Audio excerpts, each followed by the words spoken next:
So one of my favourite things to do is to plan for tarot workshops.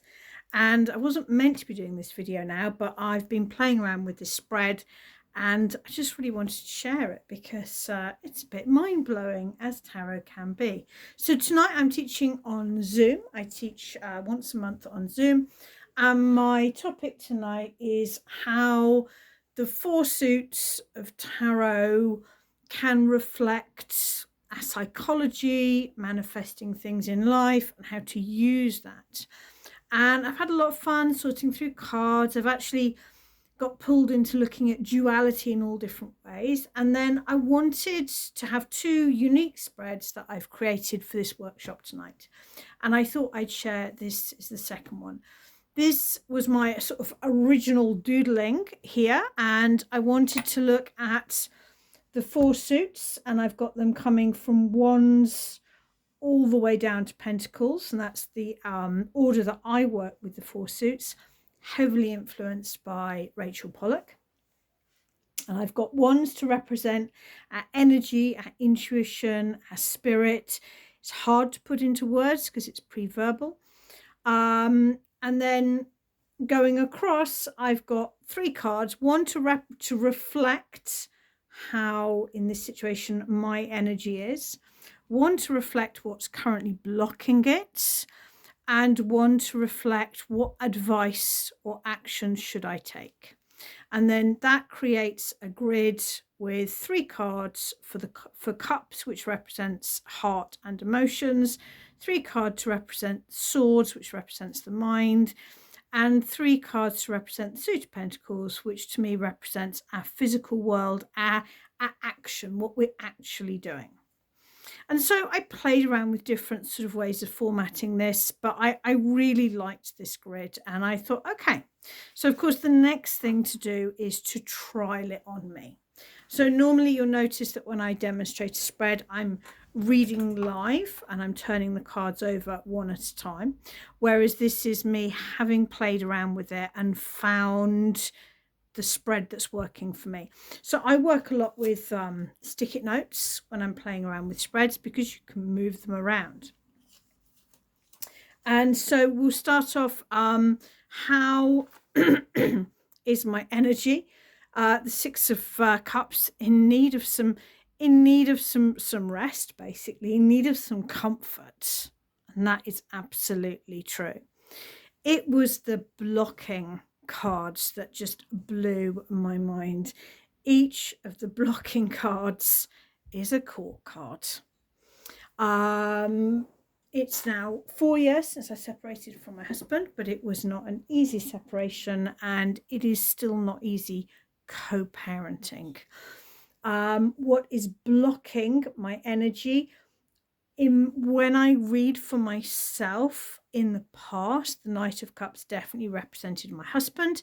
He was a very Knight of Cups character. And of course, the Knight of Cups can represent romantic partner, or in this case, an ex-romantic partner. So when I look at my my energy, I need some comfort. I need to feel safe. It is still lingering issues with my ex-husband that is causing the block. And the action, in this case, I would read the High Priestess as grey rocking, which I am pretty good at doing, to be frank. But just to rest, to cut away, to completely block out. And the problem with co-parenting is it's very hard to not think about the other parent when they're impacting your children. But I need to trust that my kids are older now and their relationship with their dad is not, it's nothing to do with me. I parent my children. I don't rescue them from their father. So that just blew me away. Looking at the Suit of Cups, actually, the Six of Swords, moving on to calmer waters, I do think I'm getting better. I do think emotionally, life is good. We've got our ups and downs. I've got my ups and downs, but on the whole, I do think life is getting better. What is the main block when it comes to my emotion? The Queen of Swords. Now, the Queen of Swords can classically represent a divorce or a divorced woman. We are currently going through the divorce. What is the action or the advice that I need to take? The Suit of Cups is emotion, and the Star is hope. And for those of you that have been through sticky divorces with narcissists, it's hard to have hope that you'll have another relationship after an experience like that. So the correlation between these two really fascinated me. Looking at my mind, the Two of Pentacles, it can go up and down. And that's pretty true, actually. I have really good days when I'm happy and I'm focused, and I have other days that are more of a struggle. And I'm imagining that many of us can identify with that. What is the main block? The Knight of Wands can represent anger. And I have a lot of anger. I have a lot of unexpressed anger about this situation because it's not appropriate to express it in front of my children, and it wasn't safe to express it, and it still is towards my husband. So that's a clear indicator to me that I need to express some of that. That's great. When it comes to the mindset, what is the advice? The King of Wands is a complex card, but one of the things that I really read the King of Wands as is thinking that the grass is greener on the other side. The fact that he's got his throne there, he's got that position, and he's edging off because now he's earned it, he doesn't really want it.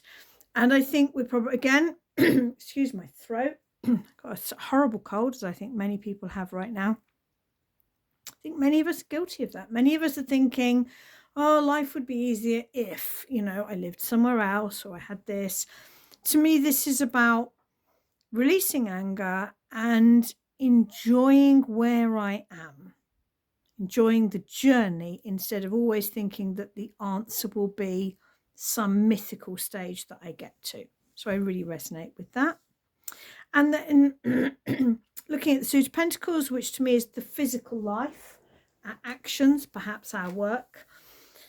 Yeah, the Four of Swords, rest. I have rested a lot more this week than I normally would, just for having a cold. Normally I would power through.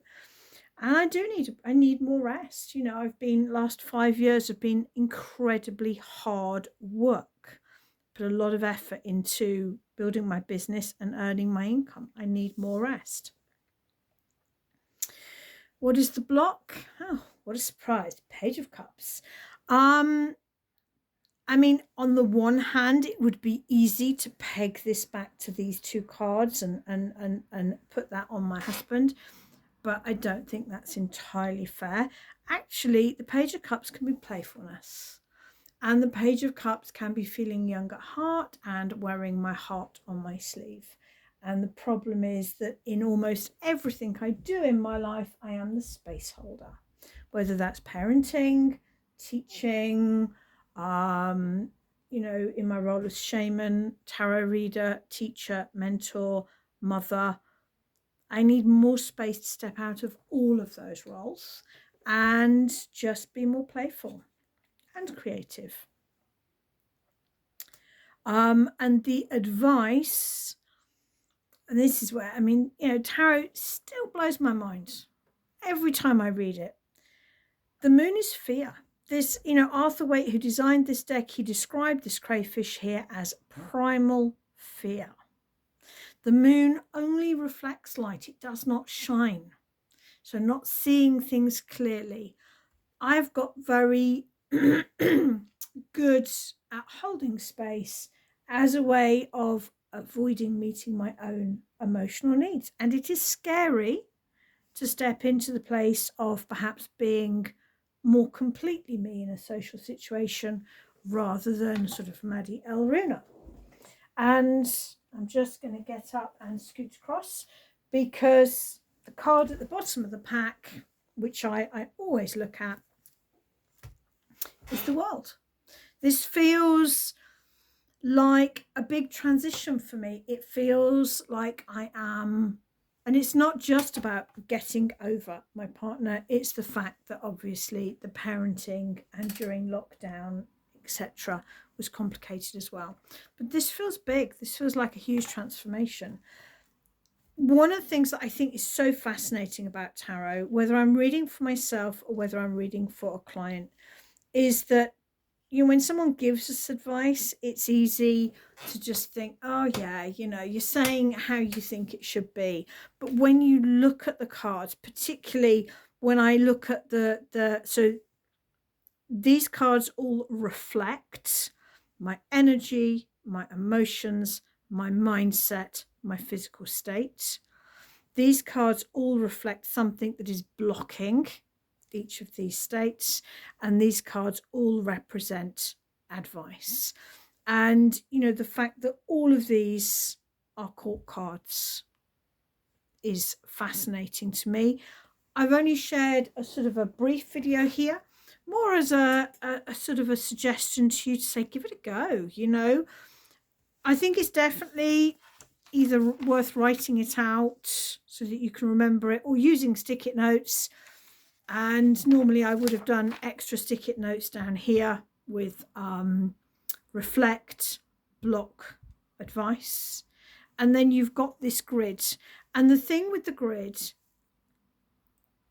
is it is how all the pentacle cards narrate the story that matters, and how all of the blocking cards. So this page of cups is influenced by these two cards and these four cards, and the fact that it represents a block, and the fact that it represents the earth, the pentacle, suit of pentacles, and daily physical life.